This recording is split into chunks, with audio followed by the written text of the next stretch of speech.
ভারতে লোকসভা নির্বাচনে দ্বিতীয় দফার ভোট কাল ৮৮ আসনে এই ভোট শুরু হবে স্থানীয় সময়ে সকাল ৭টায়, চলবে বিকেল ৫টা পর্যন্ত। ২০১৯ সালে এই দফার ৭০% আসন পেয়েছিল এনডিএ জোট। এবার শতভাগ আসনে জয়ের লক্ষ্য তাদের। শুক্রবারের ভোটে ভাগ্য নির্ধারণ হবে ১২ রাজ্য ও এক কেন্দ্রশাসিত অঞ্চলের ১২০৬ জন প্রার্থী। এ দফায় কেরালার ওয়ানাড থেকে ভোটের লড়াইয়ে থাকবেন প্রাক্তন কংগ্রেস সভাপতি রাহুল গান্ধী। দ্বিতীয় দফার ভোটাভুটিতে হাড্ডাহাড্ডি লড়াই হবে পশ্চিমবঙ্গে। দার্জিলিং, বালুরঘাট ও রায়গঞ্জের মোট ৫,২৯৮টি বুথে হবে ভোট গ্রহণ। বিশৃঙ্খল পরিস্থিতি মোকাবেলায় জোরদার করা হয়েছে নিরাপত্তা ব্যবস্থা। এই বিষয়ে আরও খবর জানবো আমরা।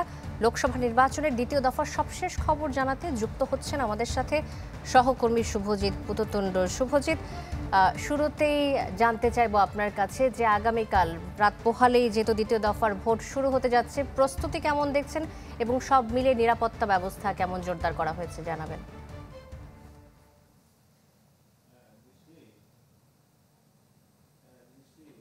দেখুন, প্রথমেই নিরাপত্তার কথা বলবো। আপনি যদি দেখেন যে ৮৮ কেন্দ্রে নির্বাচন চলছে, কারণ মধ্যপ্রদেশের একটি কেন্দ্রে নির্বাচন আপাতত স্থগিত করা হয়েছে, যেখানে প্রার্থী নিহতর কারণে সেখানে নির্বাচন কমিশন নির্বাচন বাতিল করেছেন। এবং যে ৮৮ কেন্দ্রে নির্বাচন চলছে তার মধ্যে ৫৫% আসনেই কিন্তু লাল সতর্কতাযুক্ত আসন, কারণ এই আসনগুলোর যে ক্যান্ডিডেট যারা প্রার্থী রয়েছে তাদের বিরুদ্ধে ৩ বা তার বেশি ফৌজদারি অপরাধ রয়েছে। অর্থাৎ বুঝতেই পারছেন যে ৫০% বেশি আসন যখন ফৌজদারি অপরাধযুক্ত, সেই আসনগুলোতে কিন্তু নিরাপত্তা অনেক বেশি জোরদার করা হয়েছে। এবং এর মধ্যে যদি আপনি দেখেন প্রায় ৫০% বেশি আসন, সেগুলো কিন্তু অতিরিক্ত সতর্কতা নেওয়ার কথা বলেছে নির্বাচন কমিশন, যার ফলে যে একেবারে কেন্দ্রীয় বাহিনী এবং রাজ্য পুলিশের একটা ছয়লাভ যে ভূমিকা, সেটা কিন্তু আগামীকাল ভোট কেন্দ্র এবং ভোট কেন্দ্রের আশেপাশে সেটা দেখার আশা করা যাচ্ছে।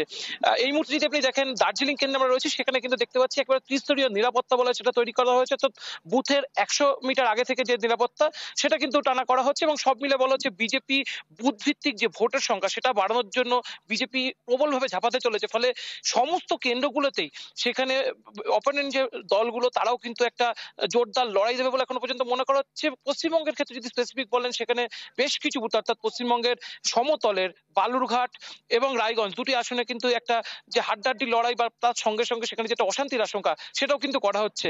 আমাদের সাথে এই মুহূর্তে দার্জিলিং কেন্দ্র থেকে রয়েছে দার্জিলিং এর খুব সিনিয়র জার্নালিস্ট একজন মিলন ছেত্রী। দার্জিলিং এর সবচেয়ে বেশি বলার কথা যে এই আসনটি কিন্তু বিগত ২০০৯ সালের পর থেকে যদি আপনি দেখেন, এখানে বিজেপির সবচেয়ে বেশি হাড্ডাহাড্ডি লড়াইয়ের মুখোমুখি সম্মুখীন হতে চলেছে আগামীকাল। এবং এখানে বলা হচ্ছে যে এখানে বিজেপি হারিয়ে গেলেও হেরে যেতে পারে। মিলন দা, এখানকার পরিস্থিতি কি হতে পারে? শুভ, তো দেখো, তুমি যেটা জানতে চাচ্ছ দার্জিলিং এর পরিস্থিতি, দার্জিলিং এর বিগত ৩টা নির্বাচন যদি তুমি দেখো লোকসভার, সেই পরিসংখ্যানে যদি দেখো তাহলে বিজেপি এগিয়ে রয়েছে। আর যদি বর্তমান পরিস্থিতিতে বলো, সেই জায়গাটায় হাড্ডাহাড্ডি লড়াইয়ের একটা সম্ভাবনা রয়েছে। কেন, ভোট দিবে ভোটার বা জনগণ। সুতরাং তুমি স্পেকুলেশন বা প্রেডিকশন করে সেটাকে কোনোভাবে রং চড়ানোর কোনো কাম্য নয়, সাংবাদিকতার কাম্য নয়। তবে পরিসংখ্যানের হিসাবে বলছে ৩বারের এগিয়ে যাওয়া বিজেপি। আর সাথে সাথে তোমার উত্তরবঙ্গের যে ৩টা সিট কালকে ভোট হচ্ছে, সেখানে ৩টা সিটেই বিজেপি বিগতবারের জয়ী। সেক্ষেত্রে বিজেপি কিন্তু অনেকটাই এগিয়ে। মানে তুমি যদি বলো মেন্টালি স্ট্রেংথে, সেটা কিন্তু বিজেপি এগিয়ে রয়েছে। আপনি শুনতেই পেলেন যে পশ্চিমবঙ্গের ৩টে আসনেই কিন্তু বিজেপি এগিয়ে রয়েছে। এবং সব মিলিয়ে যে ৮৮টি কেন্দ্রে নির্বাচন চলছে, সব মিলিয়ে বিজেপির ক্ষেত্রে বলা হচ্ছে বিজেপি ৬০ থেকে ৬৫টি আসনে তারা জয়লাভের লক্ষ্যমাত্রা রাখছে। শান্তা।